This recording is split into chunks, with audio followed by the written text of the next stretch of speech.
All right, let's get into it. What are we looking at today? Well, a couple of weeks ago, we launched our brand new Keela form builder. And at the moment, we have donation forms and subscription forms that can be created in it. That's kind of the first stage of the tool. So today, I want to look at this new form builder, talk about why it's so incredible and how it fits into the best practice knowledge that I've sort of been talking about already. I'll create a donation form right in front of your eyes. And then I'll sort of talk about what's next for forms, because of course, this is stage one, which means there's going to be a stage two, a stage three, and so on and so forth. So you'll be learning about all those stages. I don't know why I've made it out like this is Mission Impossible and we are robbing some kind of incredible jewel bank, but the stages make it sound cool. So I'm going to go with it. That's what we're doing today. But first, let me run a poll. I hope that this poll will work. It's my first time running a poll. And it seems like Zoom is just having one of those days. So let me see. I've got 2 questions on the poll. So you should be getting a poll right now. Yes, I think it's been launched. Do you have a donation form on your website to collect online donations? And is it a Keela donation form? Let me put that. Haha, I can see the answers coming in. That means it worked. I'm very pleased. Okay, brilliant. So we have a vast majority of folks saying, yes, I do have an online, we do collect online donations, which is music to my ears. Some folks don't have any idea if they do or not. That's fair. There's a lot of stuff I don't know. And majority, 70% of folks have a Keela donation form. Let me end and I'll show you the results. Pretty interesting. This is good news to me. I would like the answer to be yes for the first question and the answer to be yes for the second question, ideally. So we're working with stats that I appreciate. But that's good. It gives me an idea of where everyone's at the moment. Okay. Let me stop sharing and then I just close it. All right. Okay, Exhibit A. Dear viewers, please direct your attention to Exhibit A, an extract from a long-lost donation form built with our original form builder, designed back in the beautiful time of January 2020. Remember January 2020 when all of our dreams were possible still? That's when this form was designed. And it's a perfectly wonderful donation form. But compared to our new form, it's a classic kind of old car, maybe a Bentley, something beautiful like that. The new forms there are a Ferrari. If you're in Keela and you find yourselves in the forms section and you click on create new, you'll still have the original form builder option. So for at least the next year, you'll be able to create and manage your original forms, the ones that you might have created already. So we're not going to do that. But I hope that by the end of this webinar, you will go out there and switch to the new form. That's kind of my goal for today. If I switch to this one, turn your eyes, dear viewers, to Exhibit B. This is our new donation form built with the new builder. And so all of our forms over the next couple of stages are going to continue to look like this. This is kind of the baseline. And there is absolutely no denying that this version is a Ferrari. It's sleeker, it's much more modern, and it's a lot more condensed. So our product team performed months and months of best practice research, of market research on the new forms, and every element of them is sort of imbued with that best practice research. And I'll be sure to point that out along the way as I go through. So now you know, this is where we've come from, this is where we are. Started from the bottom, now we're here. But why should you care? Well, a majority of you are using donation forms, so it seems like I don't need to convince you of how great they are in terms of how you should be collecting online donations. If you're a fundraiser, you should just be collecting online donations just as a matter of your business, as part of your business strategy. There was one person who didn't have a donation form, and I dare say it's because perhaps they aren't fundraising. It might be because they're impact-based only or something like that. Those organizations exist. Why should you use a Keela donation form though? There were about 30% of folks who weren't using one. And I truly, truly believe that in nearly every single circumstance, you should 100% be using a Keela donation form rather than an external one. It blows my mind when I see people using donation forms from other sites because you're missing out on so much. This is the most important part of your sort of Keela onboarding, of getting the most out of Keela. There is one exception. I do know that sometimes organizations are small components of big overarching organizations, and they find they have to use the same donation form as their big parent organization. I get it, that's fair. But perhaps you could send the parent of that organization this webinar and you might convince them, because let me tell you how it will change your life. Automation, the first thing. When you use a Keela donation form, you are completely and utterly automating everything from start to finish: the collection of payments, the sending of receipts, and the logging of contacts into your Keela account. So you could essentially set up a Keela donation form and never touch it again. You could forget your Keela password for 5 years and come back in 5 years and everything would have kept rolling. You still would have received donations. They all would have received a compliant receipt and an email automatically afterwards, and all those contacts will be stored. That's how incredible it is. It's probably 50% of your Keela account is that Keela donation form, and making sure that all of that process is automated. KPIs and reports is the next one. So Keela has oodles of key performance indicators and reports built into the system. So there are things that allow you to benchmark your organization's performance compared to other organizations, whether it be you looking at people with similar cause areas, similar revenue sizes, or just sizes of companies, locations, things like that. And when you feed your donation data into Keela, all of that stuff is calculated automatically. So I think it's really important to be reviewing your performance and the success of your organization. It's something that traditionally I think nonprofits might deprioritize, but it's so important for any organization, any business as a structure, to be reviewing themselves and comparing themselves to others and making sure that they're always striving for being better. And if you have a donation form, all of the information that you'll need to make those decisions will be fed into your account automatically. The last one, segmentation. Oh my most favorite. If you've attended any of our email marketing webinars, you would have heard me and Samantha Lego, our director of marketing, absolutely go hard on this as a concept. The ability to bucket your contacts into specific, meaningful kind of lists and segments is one of the most important things that a nonprofit can do. Because if you send the same email to 1,000 people, the results are going to be far less effective than if you send 6 versions of that email to 6 different segments, all with slight changes based on meaningful data that is relevant to that contact. And what could be more meaningful than the gifts that they bestow on your organization?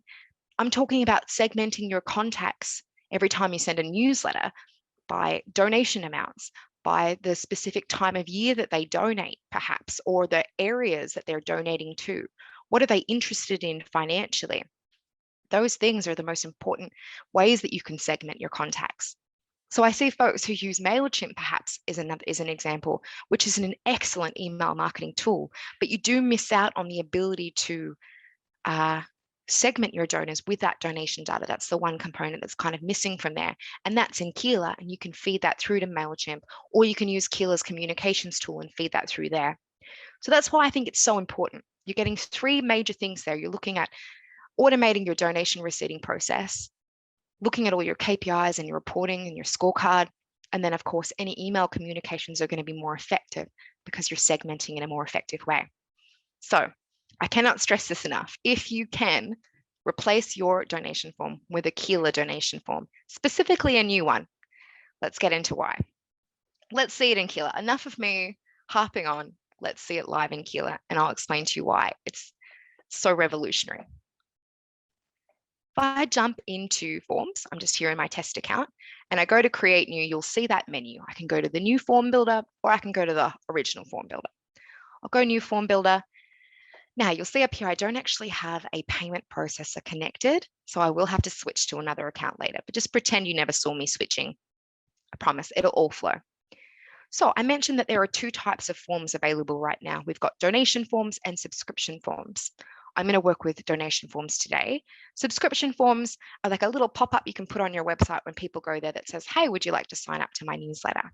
So a much more simpler version of what I'm doing today, but everything correlates. It's just that donation forms have extra options. So once you've got a donation form handled, subscription forms will come quite easy. And a reminder, we'll talk about the next stages of forms at the end. So if you have any questions about what's next, hold up and I'll cover them in the end. All right, let's go with donation form. This is the most important part. Let's start with it. Format. There are 3 types of formats available for your form. And the first, which is a pop-up, is completely new. So this is not available in the original form builder. This is something new that we've designed. And what it is it allows you to put a button on your website, a donate button, and when someone clicks on it, the form pops up as an overlay of their website, of your website. So you can see it kind of here, the purple square is the form, and it's sitting on top of the website.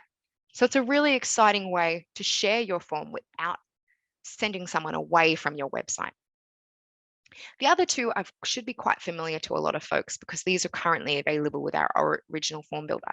We've got embedded, which is where the form sits snugly inside a website. You can see it here. It's sort of just like resting, nestled, if you will, within the details of your website. And then there's standalone over here, which is just its own web page. So if you click on a link to a standalone form, you're going to be sent to another web page that has that data, has that form data in it populating. Now, we have reached our first best practice that I want to talk about. Let me jump back in. Best practice number 1, embed your donation form. This is such an important one. It's common industry best practice. I think every donation form provider would suggest this. And here's why.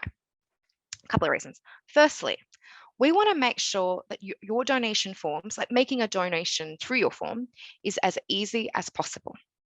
Adding the extra click and the extra web page that the contact is taken to, the loading of that web page, it's all adding minute layers of friction.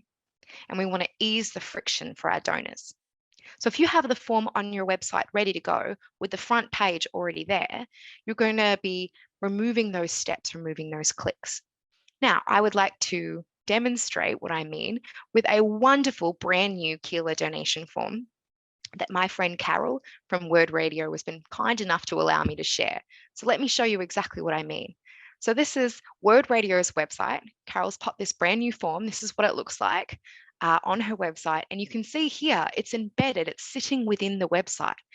And as I go through here, I've already sort of clicked forward, it's just going to flick the page as it were, and I'm not going to have to leave. I'm not going to have to scroll down or anything like that.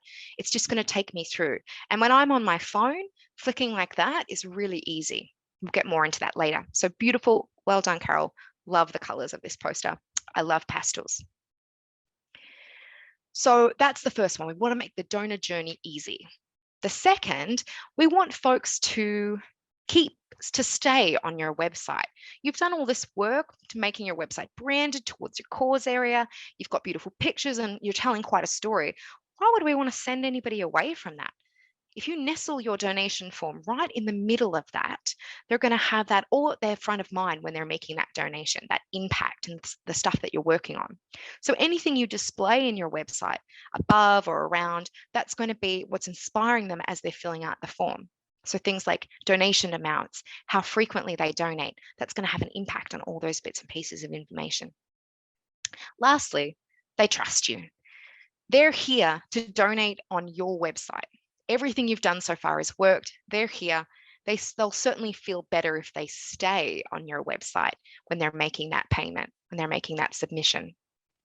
So my recommendations, use a pop-up or an embedded form on your website. Standalone forms, which is, remember this one here, they're really great for QR codes, because if you scan a QR code, you do need to open up a website, or if you're sharing email, like donation forms in your email campaigns. For things that are permanent, like website donations, definitely use pop-up or embedded. I'm going to use embedded, and let's keep going. Okay, now we have different types of layouts. You have the multi-page layout here, which is the one that we saw on Carol's Word Radio website, the one that flicks through. So you're pressing next and you're going through. And then we have the one-page layouts, which is where it's all located on one page and you scroll down. Please don't make anybody scroll on your donation form. For donation forms, we want multi-page layouts because people are most likely on a phone and we want to be able to skip through. No scrolling, please. One-page layouts are really good for things like volunteer forms or forms where you're collecting information because you want to be upfront about the amount of information you're collecting. You know what I mean? There's nothing worse than having to go left, left, left, left for 20 pages if you've got multiple questions. But for a donation form, it's just a couple of pages, so that's okay. So keep these one-page layouts for things like custom forms and perhaps volunteer sign-up forms and things like that in the stage 2 and stage 3 of the forms. My recommendation, multi-page form. You can choose one of these kind of styles, having the image small, having the image large, but you can always change that later. So don't worry too much about which one you select, just as long as it's multi-page. Okay. How are we doing for time? Oh, we're doing all right. I was very worried about this one. There's a lot of content to cover, so bear with me. Okay, I'm just going to call this my website donation form. I'm going to put a 1 there just in case there's already one that I've done in another example. And I'm going to put it towards my general fundraiser, the campaign. I'll keep myself as the assignee. I'm responsible for this form, but I do want Nicole and Stefania to be followers. Every time this donation form receives a response, I want Nicole and Stefania to be notified about that. So I'll go ahead and I'll save. The overview tab doesn't really start making changes until we get responses. So I'm going to skip that. I'm going to go straight to designer because this is where the sort of majority of the changes are happening. So this is the default form that you're going to get. And to be honest, you don't need to make a single change to it. You could publish this and it would look absolutely beautiful already, which I'm very pleased about. I think it's one of the most beautiful donation forms I've ever seen. And it's tiny. That is the key. It is so small. Everything has its place. Nothing has been wasted. It's just a really optimized form. You'll see here we have an option to have an image here. If I head to the style tab here, I can change the behavior of that image. So I can have it fixed. So it's sort of a fixed image size, which means that whatever the size is, it's going to pull out that way. Wouldn't recommend. I would go fit or I would go half, just so it's always going to be matching your form over here. But to be honest, with an embedded form that you're going to pop in your website, if it's just a general donation form, you might not even need an image. So I'm just going to get rid of it and just work with just this form. If I want images, I can always put them in my website around. Okay, back to form. Let's start with the very first option here, donate. What does this do? So here at the top, we have a header, which is populated over here, and we have some body text, and we've just given you, I think really nice, really well written sort of placeholder text there. I'm very impressed by that. I couldn't have come up with anything better myself. Well done, product team. But before we sort of get into this, I want to talk about our next best practice, something that I've been hinting at a little bit. Keep it simple. Keep it simple, superstar. Your website donation form, the general form, should be as short, as succinct as possible. Less is more when it comes to this one. Not often the case. Sometimes if you have a standalone form or if you've got an event form, if it's a once-off form that you're running for a campaign, you can have as much detail as you like. But for this website donation, keep it simple. I definitely took some creative licensing on that phrase, keep it simple. I don't know if anyone here has heard the original phrase, but I take issue with it. It should be keep it simple, superstar. So in this case, you can see over here where I have tried my hand at writing out a big description, a big header, all those kind of details. And I just think it's too much. If you're going to have all of that information, put that in your website. That's the stuff you can have. And you can see I've kind of tried to recreate what I'm envisioning. But over here, we have the header, the website, lots of pictures and images, all my stories being told. And then just right here in the corner, that's where we have our form, really small. It should just be part of the background. You know what I mean? It should just blend in with everything else and just be as small and succinct as possible. You don't want to waste valuable real estate on anything when it comes to these forms. So on that note, sorry product, you wrote wonderful placeholder text, but I'm just going to remove it. And it cuts down inches. You know what I mean? Keep it simple. When it comes to ask type, that's the next section, it's sort of saying, well, how do you want to ask folks for funds? Donation tiers is the first option. It's the simplest. Donation tiers are literally just numbers. If I scroll down here, I can see them. We've got different donation tiers for one time, $20, $50, $100, different donation tiers for monthly, 20, 50, 100. Really simple, but none of that information is tracked. It's just it's just amounts and dates you're going to get for donation reporting. Impact areas, on the other hand, does allow you to report on those impact areas. So it's an extra layer. We have impact area simple, which allows you to have the same donation tiers, but just underneath there's just a little drop down box where you can add impact areas to be chosen here. So let me do that actually. We'll scroll down to the impact areas section. And from here, let's add phase 1. Speaking of Mission Impossible, that is a very Mission Impossible impact area that I've added at some point. Let me add phase 1 and let's go women's shelter.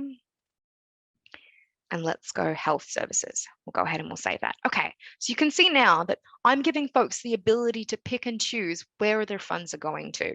So it can be a really cool way of getting folks to connect to your donation form. Because it's a general website donation form, you might not get a lot of chances to get them to connect. They've come here, they've seen your website. This allows them to say, hey, organization, I would like my donation today to go to one of these causes. And of course, you can add where it's needed most as an impact area as well. But it's just really simple, and you'll keep those donation tiers there. The detailed version, as you might expect, is quite detailed. If I flick to this, it changes it completely. Now we've got the buttons that you can choose from. And when you look at these impact areas, let's go to health services, I can add specific amounts for each of these impact areas with descriptions. So the best way I've seen this used, I might change this actually. The best way I've seen this used is probably, okay, youth workshops. So I could say $20 will buy 5, what are they called? You know, the packs you get are swag bags. $30 is 1 free admission for a at-risk youth. Things like that. So you're actually specifying what each amount correlates to. And this can be brilliant because I might come here and I might be thinking, okay, I've got 20 bucks that I want to donate towards this organization. But then I see 30 and I'm like, but 1 free admission ticket, that's brilliant. Okay, I'll go up to 30 bucks then. So that's something that can have a really good impact on. However, remember, keep it simple, superstar. This is our general donation form, so I don't want to get too much into the weeds on that. If I was going to have a specific fundraiser for a specific event, that's when I would have the detailed impact areas for one kind of event and then have the impact areas within that event, that kind of fundraiser. For today, I would either have simple, so the drop-down list, or even more, just donation tiers, just the amounts. Donation frequency, which is the next one, is you're pretty used to this, I think, choosing whether you want to be one-time or a monthly donor. But we have the ability to choose what you want to be the default option, which is a very cool thing that I'm going to be talking about a lot in the upcoming slides. That's one of our best practices. But you can see here that automatically monthly is going to be selected as the default.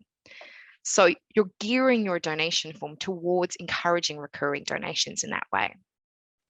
We have other intervals, weekly and annual. Both of those are new. I don't know if anyone ever wants a weekly recurring donation, but we have the option there. But I know that lots of folks have asked for annual recurring donations, so a payment that comes every year. So that's how you can have that option too. And you can remove these intervals, you can add them, you can swap and change as well. So you can have different donation forms for every specific frequency. And you can run just a recurring donation campaign with just a monthly donation form on it, But of course, if you have both, because this is a general website form, I want both options, but I do want monthly to remain as default. Again, we're back at the donation tier. So this is where I can adjust the numbers. So what I might do here, because I've got both options on there, I might adjust my one-time donations to be a little bit higher. Let's say 50, 70, and 100. And then I might change my monthly donation tiers to be a little bit lower. So let's go maybe 10, 15, and 20. Because if they're lower amounts, they might be more inclined to give. Come back to that in a little bit. Down here on every one of these pages that I'm flicking through, the multi-page layout, you have the option of adding fields. So I can click on this. I can look through all the different kind of bits and pieces, all the contact fields that you've got. So if I look at personal info, you can see first name and last names already on this form somewhere. It's probably what I would have added. Contact info, I've got all of this stuff, but I can see that address and email have already been added. I wouldn't worry about adding too much more than that on a general form, but you can add all of your custom fields. Any custom field, if you've got a custom field set up, it can be added to this form and you can adjust the question. So it's sort of, we've rehashed how you add those questions to forms, and I think it makes a lot more sense. Of course, you can just still add regular questions that don't feed into custom fields, or questions that are just for the form. They don't update necessarily a contact profile. And you can do that by adding these, adding a section. So you can add sections with headers and text for all of your different sections of questions, which is brilliant for, again, those volunteer sign-up forms. You know, you could have a header that says past experience, and the text could say, tell us about how your past experience feeds into the volunteer role at our organization, and then have questions here to ask them about that, or custom field questions up here to ask them.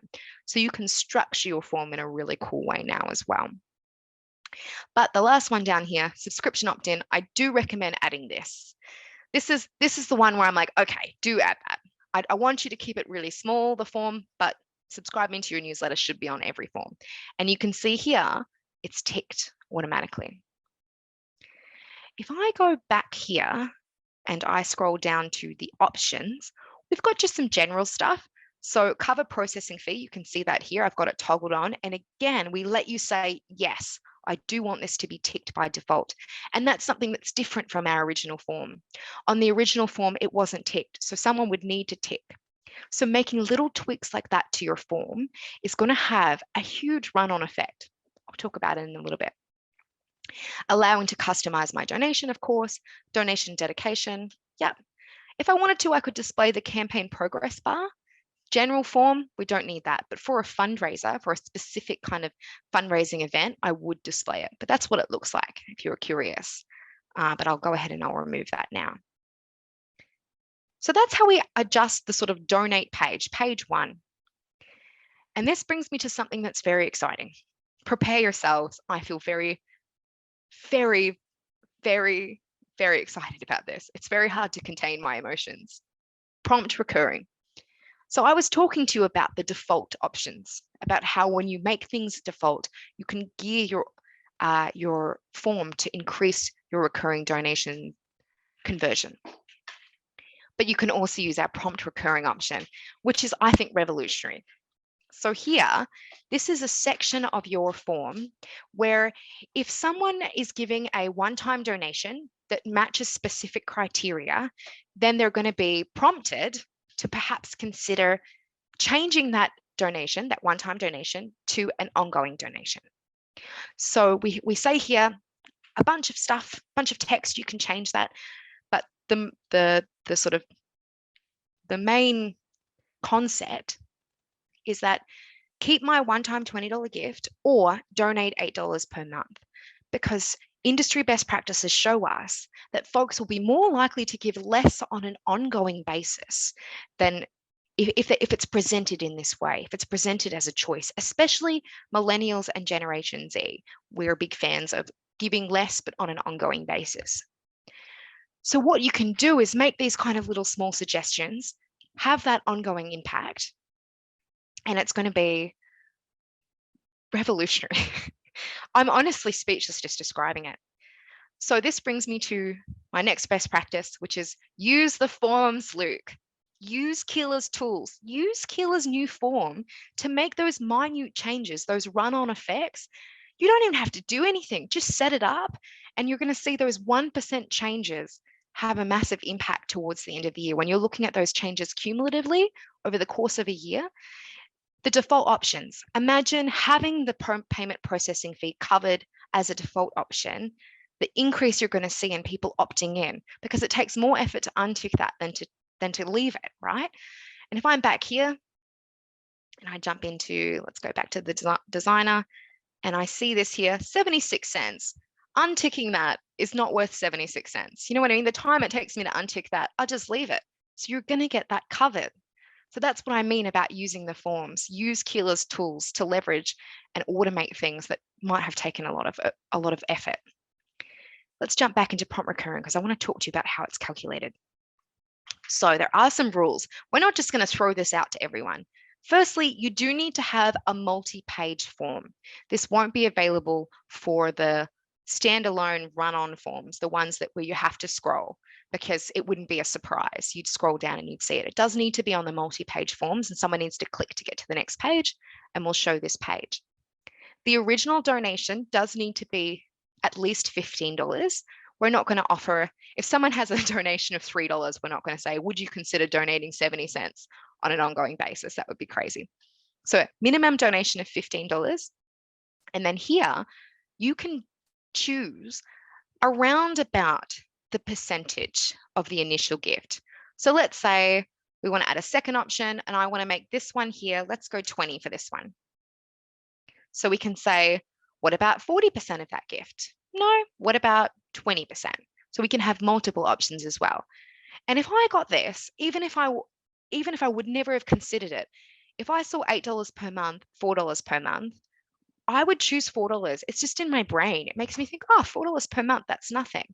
Then after 5 months, you've made back the original donation, and then you've got however long. You know what I mean? You're keeping someone.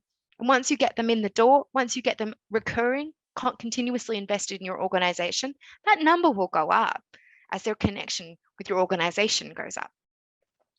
So you do have the ability to suggest the percentages, and you also have to have the ability to say, okay, only show it for gifts under a certain amount. We're very optimistic here at Keela, so we've got $500 here. I'll be honest, I think that my organization probably doesn't get gifts of $500 at a time. I've seen organizations that do though, nice one. I would probably change this to $100. So I don't want someone giving me $1,000 donation and me saying, hey, would you consider giving $400 every month? What an amazing world that would be if I could donate $400 every month one day. But in this case, I would put the limit as 100. Now, as far as these calculations are concerned, if someone donates $53, we're not going to give the exact 40% of that because it would be a horrific number. So what we do is we do a little bit of rounding up. There's a little bit of a creative license when we suggest these. If the donation was over $15, the calculation that we do, let's say it's 40%, whatever that amount is, we'll round up to either the nearest $1 or the nearest $5, depending on how much it was. If it's below $15, the suggested amount, like these here are, we'll round up to the nearest $1. So anything that's $5.73, it's going to become $6. $11.29, that will become $12. If the suggested amount, whatever's 40% or 20%, whatever that calculation is, if it's less than 15, we'll go up by 1. If it's over 15, we'll go up by $5. So if the suggested amount was $21.17, we'll round up to the nearest 5, which is $25. That's how we did it. We figured it sort of accounts for the little ones, it accounts for the big ones, and we're always trying to gear it so that you can get a little bit more as well. So it kind of works out in everyone's favor. Oh, I got lots of thumbs up then. Thank you. Okay, how are we doing for time? All right, folks. I might have to get on the double for this one now. So contact details and address details, very standard. In here, of course, you can add fields if you want. See how there's a bit of space at the bottom? If you do have to ask questions, I would ask them here. You can also turn on express payment. So if you have PayPal set up, you can allow for express payment here, which means that people who have a PayPal account set up, they can click, yeah, express payment, and it'll pull this data from their PayPal account so they can skip a couple of steps. We have more express payment options coming out soon. Stay tuned. So, contact information, same with address. Next information is adding your address for the receipt. Again, you can add fields here. Please don't. It's already full. We do not want to stretch this anymore. For general donations, general donation forms. For specific fundraisers, ask as many questions as you like. Let's go back, and I'm going to head to payment options, but I don't have any payment options set up. So pretend I have not gone to a different form. This is the form you've been looking at this entire time, right? With a beautiful puppy there. This is what it looks like, the payment processing section, and this is what you'll see. So you have the choice of three main payment processors. Keela Pay for folks who are in the USA and Canada coming soon, Stripe or PayPal. But again, because you have the ability to add PayPal as an express payment in the previous screen, I would stick with Keela Pay or Stripe and then add PayPal as an express payment if you want. If you have Keela Pay, you also have the option for bank transfer. So folks can switch to bank transfer and back again as well. Beautiful. Beautiful puppy. That's payment options. The footer here is a little bit different. It's a lot smaller. Let me turn this on. Oh, actually, oh no, I'll keep it here. You want to look at the puppy, don't you? Yeah. So the form footer, you can turn on and turn off. So in all of this information, the email address, the phone number, the privacy policy and terms and conditions, all of that pulls from your organization settings. So if you want to make changes to this, head to your organization settings, although we have a link there at the bottom here, so you can click on this and go there. The privacy policy and terms and conditions, it's going to default to Keela Pay if you're using Keela Pay. But again, you can always update it, and then we'll pull those links from your organization settings down here. However, I want my form to be as succinct as possible, so I'm actually going to turn that off. Beautiful. If I want to put any contact information, it'll be in my website, because remember, I'm embedding this form in my website. Okay. The last thing I want to talk about is the post submit, because it's slightly different. You can now custom redirect folks to different places once they've submitted a form. So instead of having, if I turn this off, you'll see just the donation complete, and you've got these options to share on social media if you want.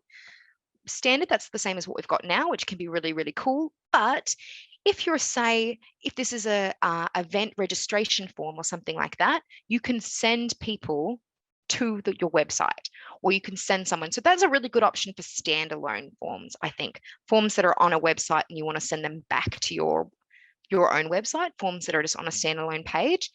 I think for an embedded form, I would probably actually turn this off, because they're already on your website and you want these to shine through, folks to have the ability to share. Just a little thing there. Okay. That is the designer concept that I want to look at. But first, I want to head to our fourth best practice: make it loo-proof. So for those of you who are North American, you might know the loo as the toilet. Us Antipodeans in the Southern Hemisphere often refer to it as the loo. When people are viewing your form, they're going to be in the strangest places. They're on the loo, not playing Candy Crush. They are in line for a coffee. They are on the bus trying to hang on while they hang on to their backpack, while they're being tossed around. They're everywhere. And in that case, you want to make sure that your form is optimized for that circumstance. And luckily, Keela kind of does this for you already. So with our new forms, up here, you can see I'm viewing this currently on a desktop preview. But if I switch to this here, I can see how it's going to be presented on a mobile device. And you'll see that I actually have a scroll bar, which I am not pleased about. I do not want there to be a scroll. So what I'm going to do in this case, because I'm using this tool to preview, I'm going to make decisions. Things need to go, because this needs to be no scroll.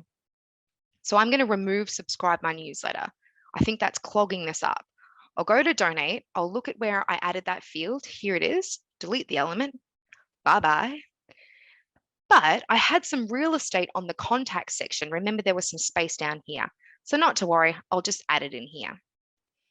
So I do recommend adding any questions again on the contact side of things. All right, that's previewing as a form. Let's jump to settings because there is one more thing I want to talk about, and then I'll run through some updates about what's coming, and then I promise it'll be question time. I'm going to head to this form, and oh, that's a standalone form. Okay. Just bear with me for one moment, folks, because I can't publish my form. It doesn't have a payment processor. So I want to, let me see if this is embedded. Aha, here we go. After you publish your form, you'll need to put the code into your website. So you need a website administrator or whoever the very clever person is who makes changes to your website if you need it. Up the top here, we have the master code. This is sort of the overarching code for just Keela's new form tools. So you have to put this in the header, and you only need to do it once though, which is great. Embed button script. This is the actual form itself. So you'll need to do this for every form that you have on your Keela page. So you'll copy this code and pop it into the body of the form where you want the form to be. This is actually a pop-up, so it's got a little bit more. So this is technically a button that's going to click. Now, the big change here, when you look down here, you'll see that the public link for an embedded or a pop-up form is actually blank. In the past, in our original forms, if you made a form that could be embedded, we would still make a public link that you could click on it and you could still open it up in a web browser. That's because our original forms, they were optimized for viewing on a laptop, on a desktop computer, not on a mobile device. But these ones, look how tiny it is. That's 100% just for a mobile. Imagine trying to stretch this across a whole web browser. My screen's huge. It would look ridiculous stretched out. So we can't sort of convert it easily into a standalone page. So we thought, what are we going to do? Sometimes you're going to need to be able to share the link. And this, my friends, is where it comes in. After you've embedded your form, you can edit this. You can insert your website link in here. So if you ever directly share this form from an email communication while building out a little email marketing campaign, you can connect that button to your website from here. Or you could just hyperlink your website link into the button if you want. But basically what I would do in this case is I would take this wonderful URL for Carol at Word Radio's wonderful donation form, and I would go back and I would just pop it in there. And that's how I would make sure that that link is always available. Okay, there are a couple of other different settings in here. We run through all of them in our very detailed articles. I won't cover them now because I have a couple of things to announce, and then I want to make sure that we have question time. So let me keep going. Let's take a breath. That was a lot of information. Thank you for sticking with me that whole time. Thank you for rolling with my emotional, revolutionary excitement. That's the tool. Let's transition back. What's next for forms?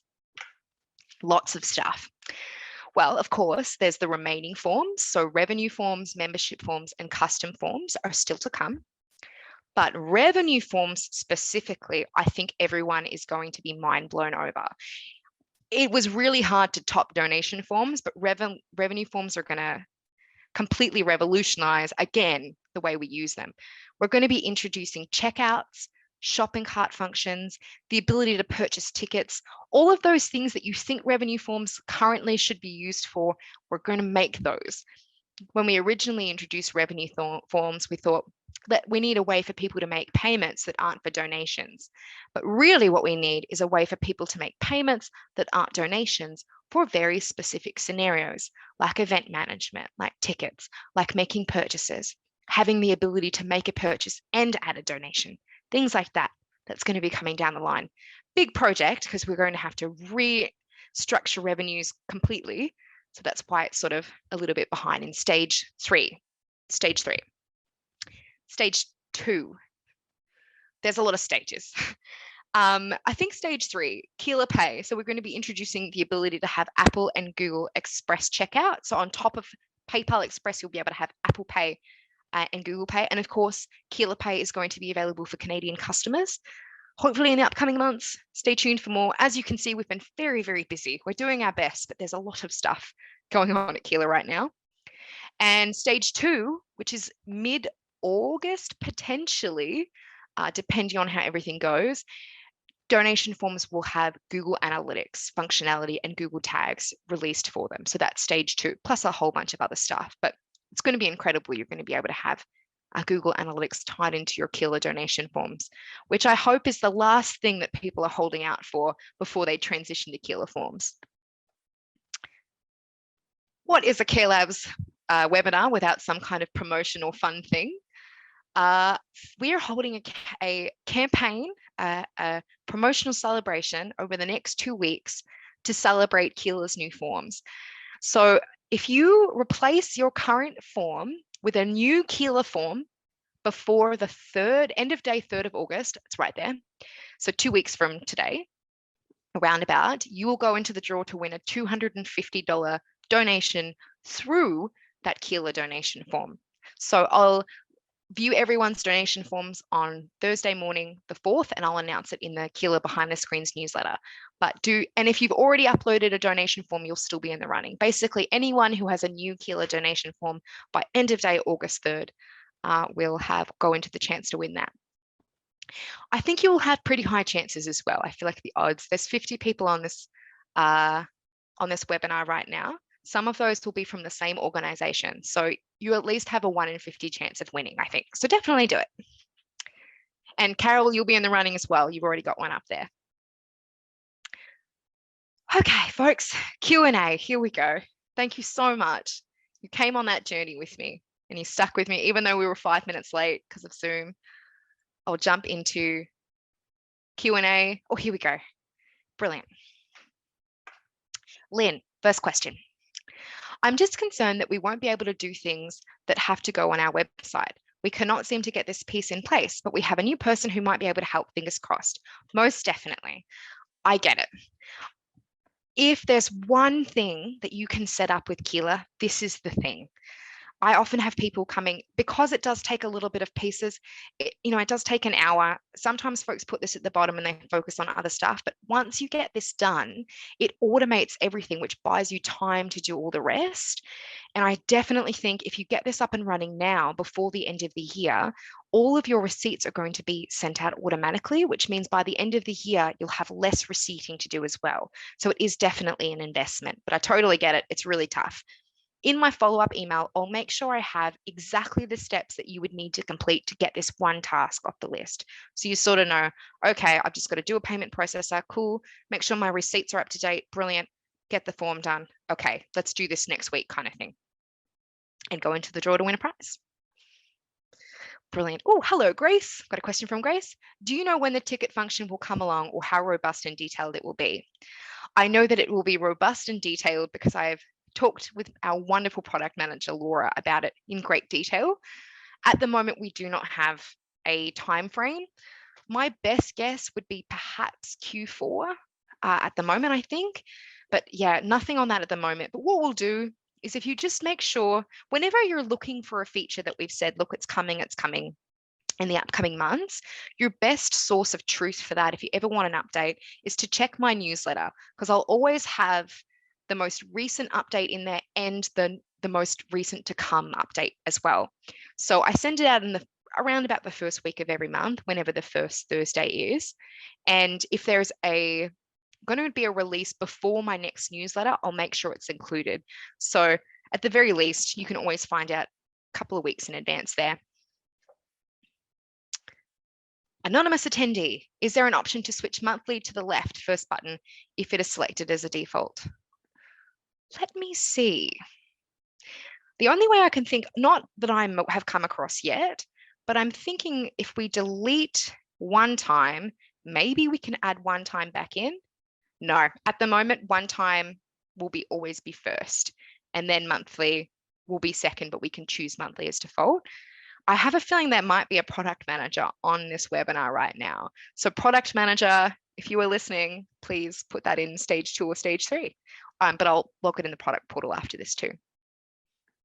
Oh, there is a product manager and they just put a thumbs up. Thanks, Natalie. Natalie was the PM on this. So thank you very much, Natalie. You did a great job. Okay, we have Mikhail. You will keep the original form builder at least until the label edits are possible for French on the new forms, right? Oh, great question. Brilliant question. Because you mentioned the original form builder will stay for about a year. Exactly. I think at the moment it'll stay for about a year, but the sooner you move to the new form tool, the sooner you're going to be able to get all of this stuff. But stage 2, stage 3, one of the upcoming stages, we're going to be changing how we approached French forms.